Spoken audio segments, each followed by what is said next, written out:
बॅडचा अर्थ काय हे वर्ड तुम्हाला माहिती आहे.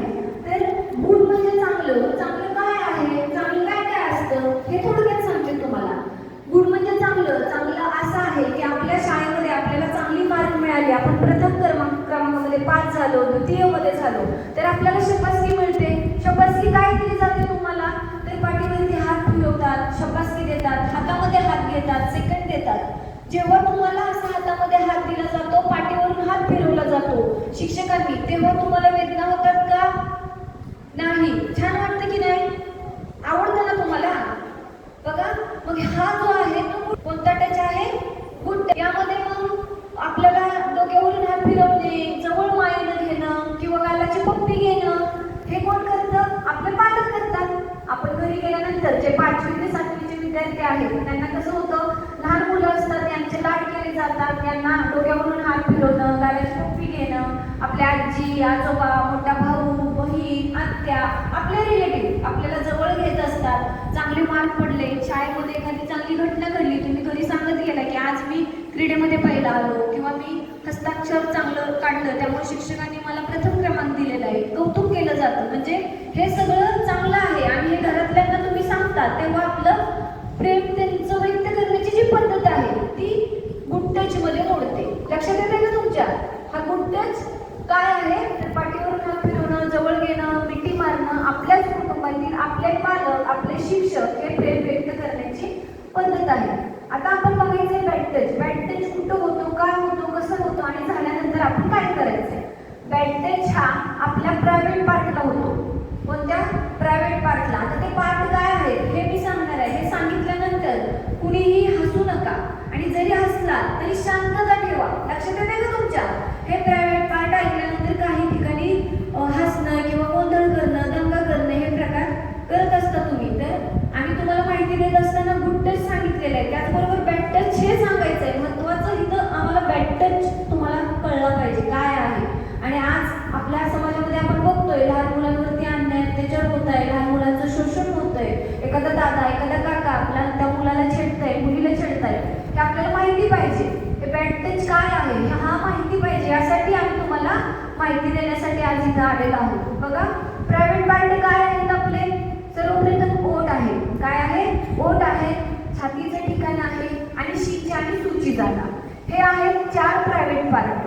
बाळांनो, हे जे प्रायव्हेट पार्ट आहेत या ठिकाणी कोणी आपल्याला स्पर्श केला तर आवडतं का रे? नाही, अजिबात आवडत नाही. मग त्यासाठी आपण सतर्क राहिलं पाहिजे. ह्या प्रायव्हेट पार्टला कोणालाही स्पर्श करून नाही दिला पाहिजे. कसा आणि कधी होतो? आपल्याच ओळखीची लोक असतात, जसे की आपल्या शेजारचेच काका राहणार असतात, एखादा दादा असतो, आपल्या ओळखीचा असतो, आपल्या घरी कोणी नाहीये किंवा आईचाच एखादी जवळच्या मैत्रिणीचे मिस्टर असतात किंवा आपल्याच वडिलांचे मित्र असतात, आपल्या घरी दररोज ये जा करत असतात, बसत असतात, बोलत असतात, आपल्याशी खूप छान वागतात ते काका. दररोज घरी येतात, काहीतरी खाऊ घेऊन येतात, कधी चॉकलेट देतात, कधी कधी फोन देतात बघायला. मग आपण खुश होतो की काका नेहमी घरी येतात, खूप छान राहतात, खूप छान बोलतात आपल्याशी आणि आपण त्यांच्याशी खूप छान प्रेमळ वागत असतो. पण काही कारणास्तव काकांच्या मनात असं येतं की किंवा त्यांचा उद्देशच तो असतो की तुम्ही एकटे भेटावा, त्यानंतर आपल्याला बॅड टच त्यांना करायचा असतो. तर हा बॅड टच आपल्या प्रायव्हेट पार्टला ते करताना किंवा करत असताना आपल्या घरी कोणी नसताना, लक्षात येते आपल्या घरी कोणीच नाहीये त्यावेळेसच ते. आज शाळा सुटली, घरी गेला, घरी गेल्याबरोबर आई वडील आपले कामानिमित्त बाहेर गेले, शेतामध्ये गेल्या, तिकडे गेले असतील, आपण एकटेच आहोत. मग ते जवळ येतात, विचारतात कुठं गेलेत घरातली. त्यांना माहिती असतं तरी देखील ते विचारतात. त्यांनी सगळी चौकशी केलेली असते, आज घरी ती एकटीच आहे किंवा तो एकटाच आहे, बसलेले आहे. आणि अशा वेळेस ते तुमच्या जवळ येणं, तुम्हाला काहीतरी खाऊ देणं आणि आपल्या अंगावरती जे कपडे आहेत ते काढायला लावणं, आपल्याला आपले फोटो काढणे, हे देखील बॅड टचचंच लक्षण आहे. हे तुम्हाला माहिती पाहिजे बाळांनो. हे करत असताना आपण त्यांना काय म्हणतो, काका माझे फोटो काढू नका, माझ्या शरीराला हात लावू नका, असे आपण बोलत असतो. कारण आपल्याला असं कोणी केलेलं आवडत नाही. तुम्ही मगाशीच मला सांगितले आम्हाला असं आवडत नाही. मग हे करत असताना, असं आपल्याला होत असताना आपण शांत बसणार आहोत का आणि बसायचं आहे का? अजिबात नाही. तर आपण आपली काळजी कशी घ्यायची? असं कोणी आपल्या सोबत करत असेल, शाळा सुटताना असेल, शाळेत येत असताना असेल, घरामध्ये असेल, आपण चाललाय, इथंच नाक्यावरती कोणीतरी येतं म्हणतं बाळ बस, ओळखीचं असतं, बाळा बस मी घरी चालले, तुला घरी सुखरूप सोडतो. पण तो दादा किंवा ते काका काय करतात, तुम्हाला गाडीवर घेतात आणि त्यांची वस्ती वगैरे कुठं आहे त्या ठिकाणी घेऊन जातात. घरी असाल तर घरामध्ये कोणी नसताना जवळ येतात. मग ही लोक आल्यानंतर काय करणार आहेत, बॅड टच काय करणार आहेत हे माहिती पाहिजे. आपले प्रायव्हेट पार्टला टच करण्याचा उद्देश असतो, जवळ येतात, जवळ घेतात आणि आपल्या अंगावरची कपडे काढून प्रायव्हेट पार्टला हात लावण्याचा प्रयत्न करतात. अशा वेळेस आपण काय करायचं, आपलं संरक्षण ओरडणं. सगळ्यात महत्वाचं आपण ओरडलं पाहिजे की काका मला हात लावू नका, मी आजूबाजूची लोक गोळा करेल. दुसरी गोष्ट, आपल्या हातामध्ये आजूबाजूला पडलेलं काही वस्तू असतील, जसं की घरी असाल तर लाटणं वगैरे घरात असतं, एखादं दांडकं असतं, त्यानं तुम्ही त्यांना प्रतिकार केला पाहिजे, मारलं पाहिजे, दंगा केला पाहिजे, पळून जाण्याचा प्रयत्न केला पाहिजे, हाताला चावलं पाहिजे. लक्षात येते, त्यांनी पकडलेलं असतं आपल्याला, आपण हाताला चावलं पाहिजे, हे आपण करायचं आहे. पण बघा, हे करत असताना कधी कधी आपल्यावरती अतिप्रसंग होऊन जातो किंवा लहान मनात नेलंय त्यांनी, एखाद्या शेडमध्येच नेलंय, तिथं तोंडाला हात लावलाय, आपल्याला ओरडता येत नाहीये, हात दोन्ही घट्ट धरल्यात आपल्याला, त्यांना मारता पण येत नाहीये, प्रतिकार करता येत नाही, किंवा जवळचे बाबा वाळू आहे त्यांच्या डोळ्यात टाकावी, माती आहे डोळ्यात टाकावी, दगड फेकून मारावा, चावावं, पळून जावं, बरंच काही आपल्याला वाटत असतं. आणि तुम्ही लहान मुलं फार हुशार असता, सुटका करायची असते, पण आपल्या प्रतिकार शक्ती कमी पडते, ती व्यक्ती आपल्यापेक्षा वयाने मोठी असते. लक्षात येते का? अशा वेळेस आपल्यावरती अतिप्रसंग होणार आहे. तरी देखील आपल्यावर असा प्रसंग झाला तरी कुणीही घाबरायचं नाही, भिवून लपून बसायचं नाही, कारण पालक आपली वाट बघत असतात घरी. त्यामुळे कुणीही घाबरायचं नाही, मुली असो मुलं असो, कुणीही घाबरून न जाता थेट घरी येत असताना घडलं तर घरच्यांना सांगायचंय, शाळेत येत असताना घडलं तर आपल्या शिक्षकांना सांगायचंय की सर मॅडम असं असं झालेलं आहे माझ्या बाबतीत. ती लोक काय करणार आहेत, त्वरित पोलिसांची मदत घेणार आहेत, आम्हाला म्हणजे पोलीस प्रशासनाला कॉल करणार आहेत.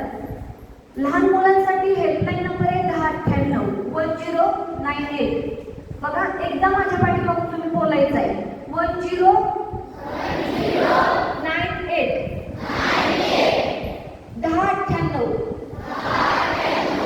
बघा किती सोपा नंबर आहे, चार अंक आहेत बाबा, 1098 हा नंबर तुम्ही पाठ करायचा आहे, तुमच्या नोटबुक वरती आता इथून गेल्यानंतर लिहून ठेवायचं आहे.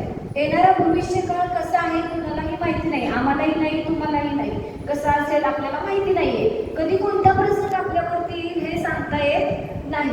त्यामुळे हा नंबर तुम्ही पाठ करा, लक्षात ठेवा आणि वहीच्या एका पेजवरती लिहून ठेवायचा आहे. लक्षात आलं सगळ्यांच्या? आणि असं घडलं तर हा नंबर लागला नाही तर तुम्ही लगेच डायल 112 डायल करायचा आहे. कोणता? 112 डायल 112. हा डायल केल्यानंतर तुमच्या जवळचं पोलीस स्टेशन, पुसेगाव पोलीस स्टेशनची मदत तुम्हाला त्वरित मिळणार आहे. नाहीतर काय लोक काय करतात की आपापसात वाद करणं, घरी पालकांना समजलं की पालक तो बाजूलाच राहतो म्हणून त्याला मारहाण करणं किंवा असे काहीतरी प्रकार करून ताटक्यानं मारणं, जखमा होणं, मग रायटिंग सारखे म्हणजे मारामारीचे गुन्हे घडतात. असं प्रशासनाचा जो भाग आहे किंवा आपल्याला संरक्षण पाहिजे तर आपण पोलिसांना सांगून ही गोष्ट पोलिसांच्या कानावरती सांगायची, ती लोक त्याला योग्य ती शिक्षा देणार आहेत. आता शिक्षा काय आहे बघा, शिक्षा आहे पोस्को. हा गुन्हा दाखल झाला, आपल्या लहान मुलावरती अन्याय अत्याचार झाला, 12 वर्षाच्या आतील मुलांवरती असं काही अतिप्रसंग झाले की पोस्को सारखे गुन्हे दाखल होत असतात. वेगवेगळ्या प्रकारची त्यांना शिक्षा येते, म्हणजे टच केला आहे, कोणत्या पार्टला केला आहे, कसा केलेला आहे, हे सगळं शहानिशा केली जाते आणि त्यातून मग ते गुन्हे दाखल होत असतात. लक्षात आलं तुमच्या बाजूनं? गुड टच काय आहे, बॅड टच काय आहे, हा झाल्यानंतर काय होतं हे तुम्हाला आता मी सांगितलेलं आहे, लक्षात आलेलं आहे तुमच्या. 5वीच्या मुलांपर्यंत ही घटना समजलेली आहे. 5वी ते 10वीचे विद्यार्थी एकत्र असाल तर शाळेमध्ये एकमेकांना अपशब्द बोलायचे नाही. अपशब्द काय